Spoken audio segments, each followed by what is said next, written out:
All right, veuillez vous lever.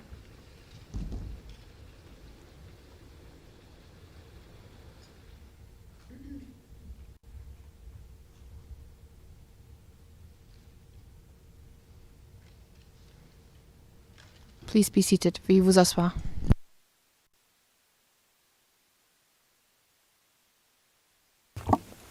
Judge Motor. Good afternoon, everyone, once again. Mr. Kaufman, you have the floor for 30 minutes for your final submissions. Please proceed. Thank you, Madam President. Thank you, Your Honours. I don't propose to present a long rebuttal.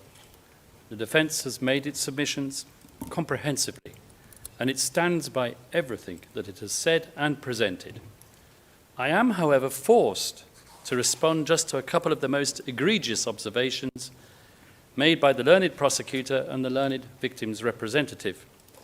I will start with Mr. Nichols, the prosecutor, who tried to convince you that I had admitted that you cannot trust anything coming out of Mr. Duterte's mouth. Well, he took it completely out of context, didn't he? What I was saying, and what everybody understood, is that Mr. Duterte's speeches alone are totally insufficient to substantiate the charges against him. And the learned prosecutor apparently agrees. He said, throw them all out for the purpose of the confirmation. Even without the speeches, we have enough to confirm the charges. And then he celebrated the fact that he had managed to find one, and I stress, just one example of a direct order, so he thought, to kill, emanating from Mr. Duterte. And that is to be found in Incident 1. So, for the benefit of the record, let me just clarify and repeat what I said.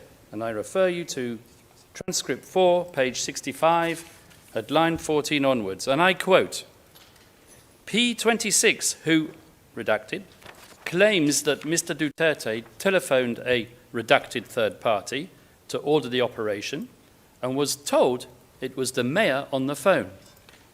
Hyphen pure hearsay. That's what I said during the hearing. And I stand by my word. But because I thought that maybe Mr. Nichols might have caught me out, I went back to the transcript and the record, and I looked long and hard, and once again I quote P26's words from the evidence. I asked who called, and the redacted third party said, Superman.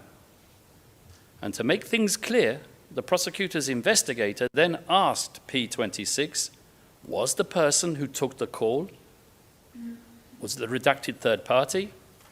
And the answer he received was yes. So I repeat my submission with even more emphasis, pure, unadulterated, and undiluted hearsay. What Mr. Nichols' rebuttal boils down to, maybe he didn't mean to infer it, but he did, all it boils down to is a plea that, well, Kaufman's pointed out a few problems, let's just leave it for the trial judges to sort out.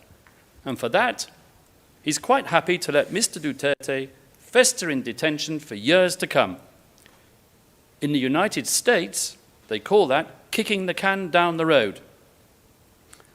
And as for the learned victim's representative, I've been restrained up until now.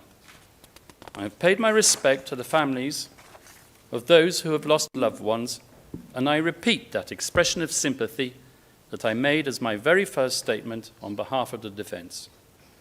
But I would like to remind the learned representative for the victims that he is not a mini prosecutor, and to regale the pre-trial chamber with unsupported allegations that many, many children lost their lives is utterly inappropriate. His stance and that of his colleague have reflected the media reporting of this case, namely complete disregard of the evidence, and to be frank, you haven't heard one single piece of evidence cited by them. That's why they have Ms. Massiter sitting next to them. Indeed, the media interest in this case has been intense, but it has followed a familiar theme. Rodrigo Duterte is finally behind bars where he belongs. And as a defense lawyer, I stand up and I talk about due process, fair trial rights, and the presumption of innocence. But what use is that when the whole world has already tried and convicted him, and furthermore, make emotional arguments to justify their position? What about the presumption of innocence? Mr. Butuyan talks about threats emanating from mini Dutertes. He says that people are threatened by Duterte clones in countries all around the world. He tells you about Rodrigo Duterte converting millions of peace-loving citizens into bloodthirsty disciples. Not dozens, not hundreds, but millions, so Mr. Butuyan says.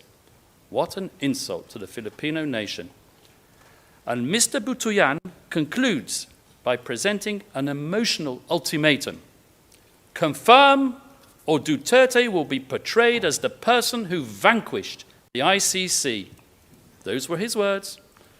These submissions were quite unique for this court, and of course, totally irrelevant for the purpose for which we are gathered here today.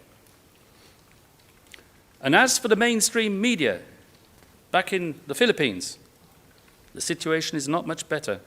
When I argued that there has been interference in this case at the highest level, relying not on documentation that I have invented, but on documentation given to me by the prosecution as exonerating, they say I'm making a political speech and that my defense lacks substance.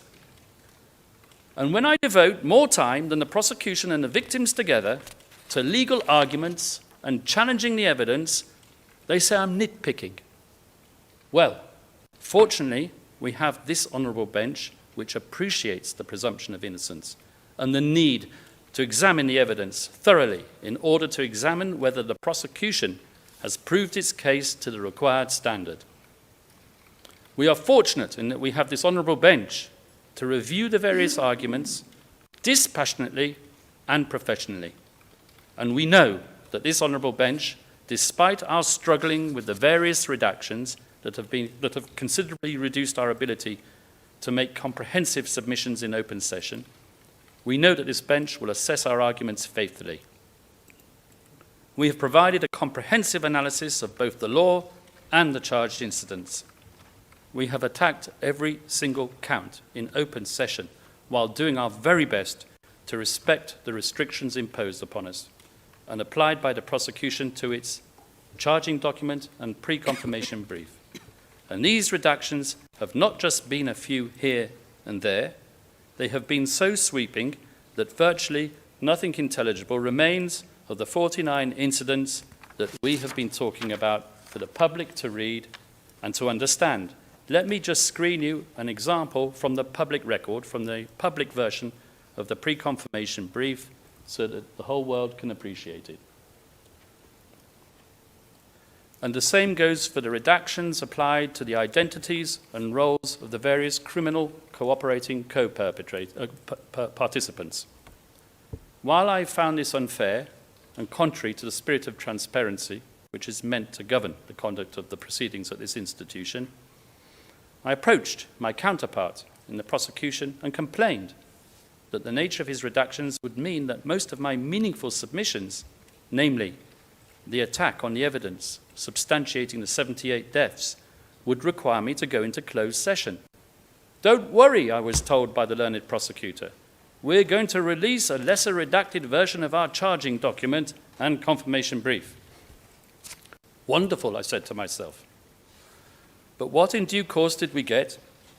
A document which merely released the names of the 8 so-called co-perpetrators and which caused a storm in the Philippines. It even caused the Secretary of the Interior to state that his department had begun tracing the whereabouts of these so-called co-perpetrators.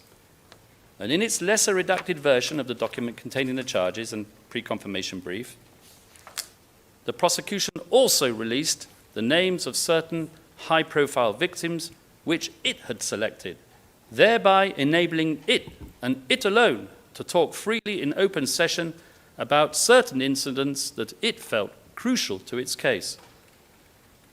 From this, I submit, Your Honours, you can really appreciate the true inequality of arms facing the defence as it attempts to defend a client in the public eye, I stress in the public eye, at the International Criminal Court. This inequality of arms in the public eye expresses itself in the way the prosecution controls the narrative by arbitrarily lifting redactions so that it can make its narrative of a grand scheme of co-perpetration known to the public in open court, while the defence can only meaningfully attack the real meat and the substance of the charges either obliquely or in closed session, including that hotly disputed incident with the CCTV.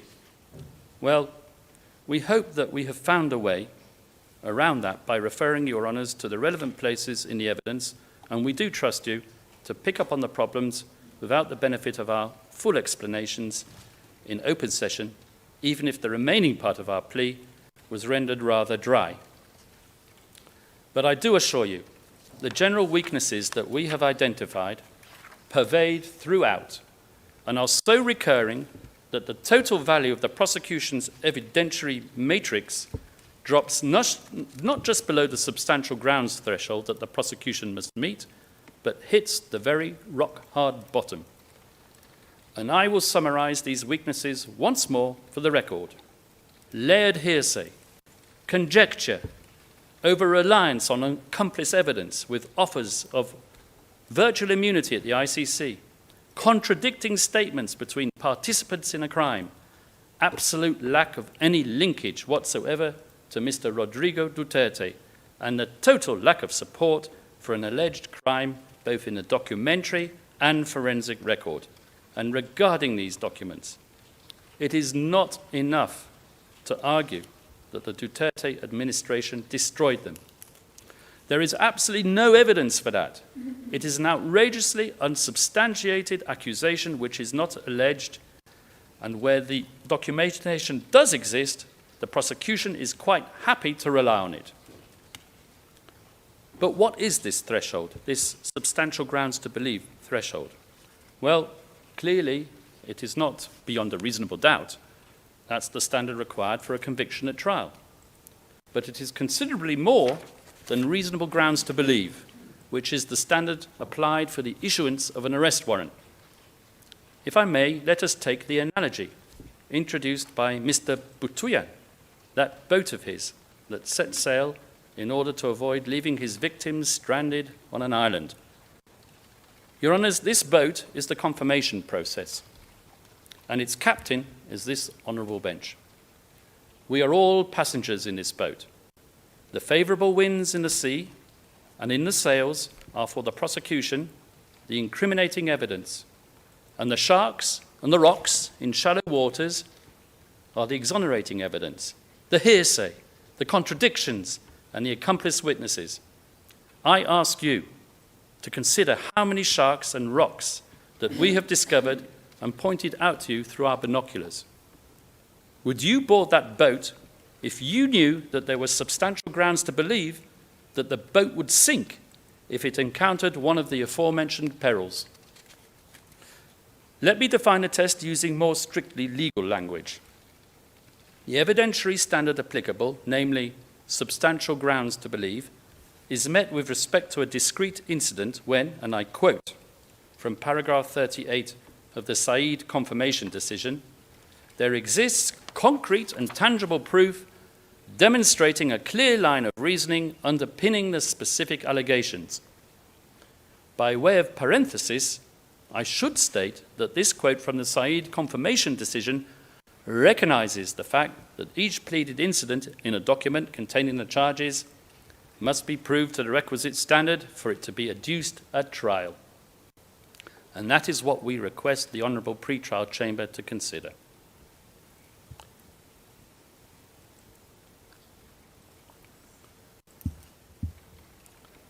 I have been asked by the many journalists who literally mobbed me outside this court building whether I have been reporting on the proceedings to the former president.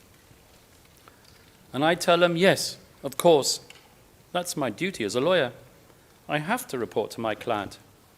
It would be unethical otherwise.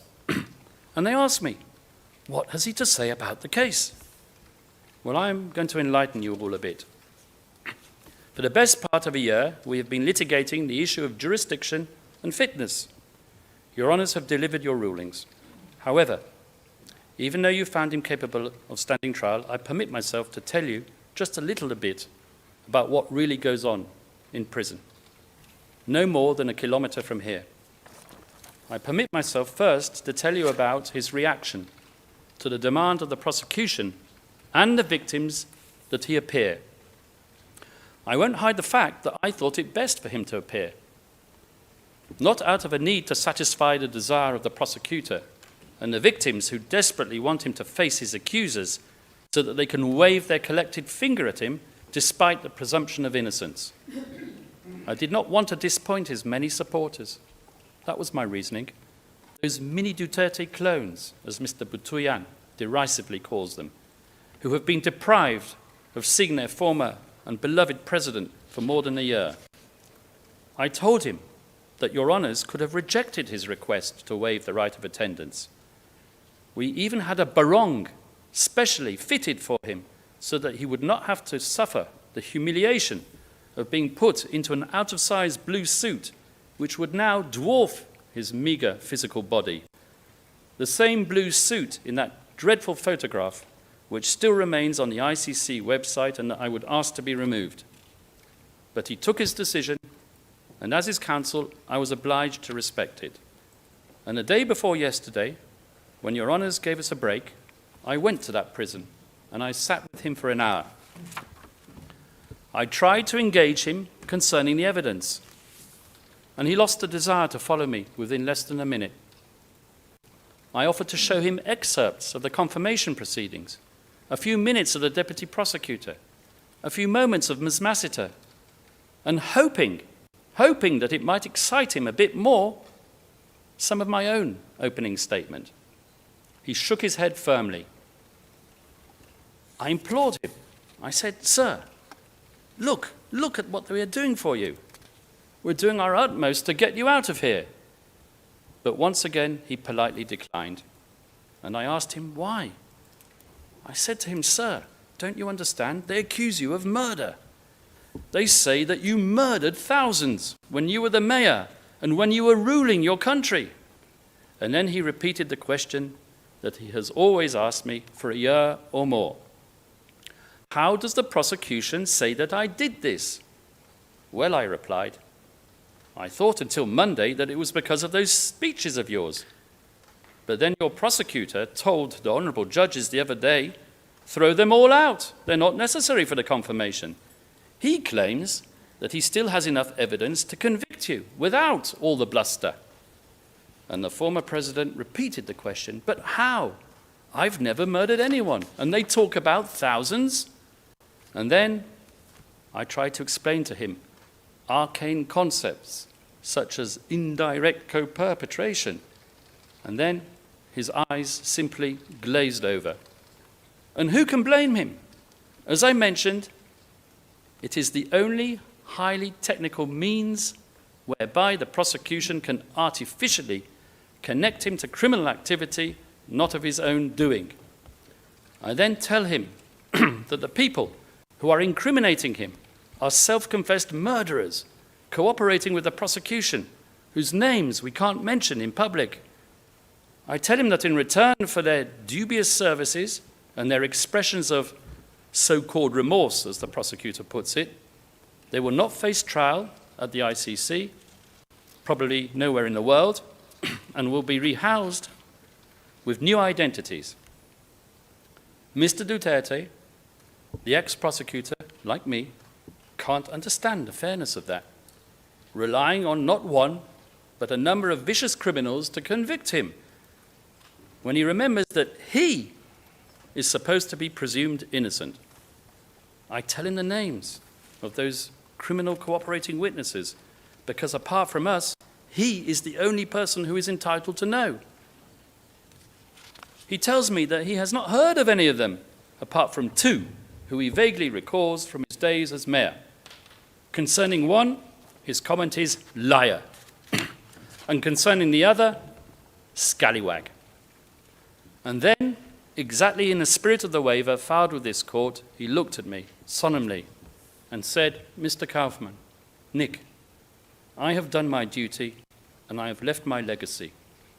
Go to court and do your job, but I can no longer help you.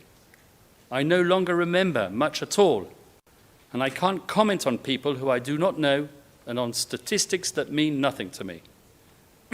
He then concluded and pronounced as follows: "I was a faithful servant of the people, and that is how I wish to be remembered. I have now accepted my fate, and I realize that I could die in prison." And on that somber note, my team and I realized that there was no point in continuing. So we tried to humor him. We told him that next month he will be 81. And we reminded him of the many people who visit Duterte Street and Duterte Park, the renamed locality just outside the ICC detention center, as referred to by the many, many pilgrims who have visited The Hague to feel closeness to his presence, even if they cannot witness his actual person with their own eyes. We remind him of the mountain of cards and greetings and of the forest of flowers that he received both at the detention center and at the court's premises on his 80th birthday. So many cards, all of which were read by his family, that we had to provide 2 sacks to take them back to our office. So many bouquets of flowers that the prison had to bring a van to take them away. The flowers that reached the court premises were strategically placed around the building, and although so appealing and desirable and coveted by the staff, were avoided once the staff was told of their origin. So these flowers just rotted in the corridors until the smell forced them to be thrown away. We showed him some photographs of his family. We showed him photographs of his youngest daughter, Veronica, Kitty, who writes to him every day so often that the letters are piling up in his room. His face starts to light up. We showed him pictures of civic events in the Philippines with Sebastian Baste and Paulo Pulong present. He laughed and told us what he remembers of their days as young men in Davao. We showed him pictures of Inday Sara greeting the enthusiastic crowds of people in the Philippines, and then finally his face beamed with pride. Your Honours, it is so easy to choose as a target for prosecution a politician because of the way he presents his policies. If Rodrigo Duterte is to be faulted for anything, it is for his inappropriate choice of language. But he murdered no one. Out of that huge database of evidence on which the prosecution relies, I repeat that there is absolutely nothing to directly link Rodrigo Duterte to the 78 deaths alleged. That is why they rely on a few selective and vociferous individuals in the Duterte administration, calling them co-perpetrators, just so it can artificially superimpose their fantasy common plan theory linking Rodrigo Duterte to the victims. Your Honours, I beg you to be guided by evidence, which must reach a minimal level of integrity. Be persuaded by your own innate sense of justice and by your own collective years of experience, but most importantly, be guided by coherent evidence and by common sense. I ask you, I beg you not to confirm any of the charges. I ask you to let Rodrigo Duterte return to the Philippines, not to govern, but simply to let him live out the rest of his days in peace in his humble dwelling in Davao. And with that, Your Honours, I conclude, and I wish to thank you for your patience and to thank the parties and the participants, and most importantly my team, Dov Jacobs, Havnit Nikisetti, Sandrine Dusena, Davide Rancati, Alexandra Dezev Davi, Nicholas Russo, and Kaylin Chen, all of whom have worked throughout the last year for one cause alone, and that is to serve our client, Mr. Rodrigo Duterte, faithfully. Merci beaucoup. Judge Motok, thank you very much, Mr. Kaufman. The chamber, my colleagues, and myself, we have the duty to recall certain issues. First of all, the redactions that you have mentioned now. it was already raised by the defense, and the chamber had taken a decision rejecting the position of the defense. The number of the decision is 388. And I should say that the quality of arms is ensured because the defense has access to the redacted information. It just is not available to the public. Secondly, you talked about the health and capacity of the suspect. As you have clarified, this issue was already addressed by the chamber, and the defense must not make submissions on that point now because it is not appropriate. The decision is already available in the public domain. I thank you very much, and with that we come to the end of the confirmation of charges hearings. I thank the parties. Did you want the floor, Mr. Prosecutor? Yes, whenever it's convenient for you, Your Honor. Yeah, thank you, Your Honor. I don't want to stand up and object to my friend, but I would request and ask that you strike and not take any account of any word that my friend said came from his client.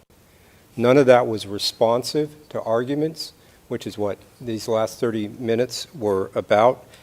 You made that clear on pages 24 and 25 of the transcript today, and it's in paragraph 9 of your order on the conduct of the hearings.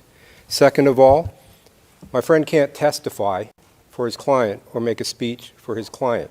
That's governed by Article 67H. If he wanted to come here, he didn't want to come here, he could have come here and talked about whatever he wanted to, but he chose not to. Mr. Kaufman's conveying this. He's been complaining about hearsay all day.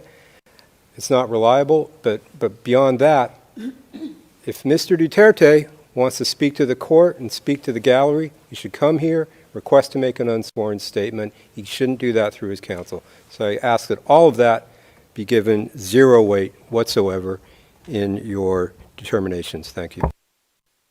Thank you, Mr. Prosecutor. You want the floor again, Mr. Kaufman?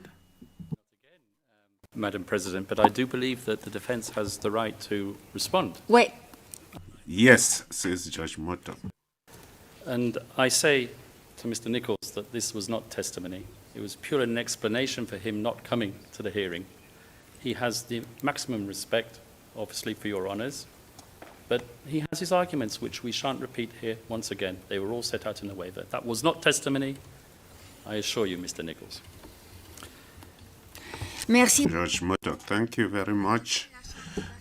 Now the bench will withdraw to deliberate, and we will render a decision on the confirmation of hearings within 60 days in accordance with the instruments, the provisions. We will come back to this court for a hearing on Mr. Duterte's detention. Court is suspended.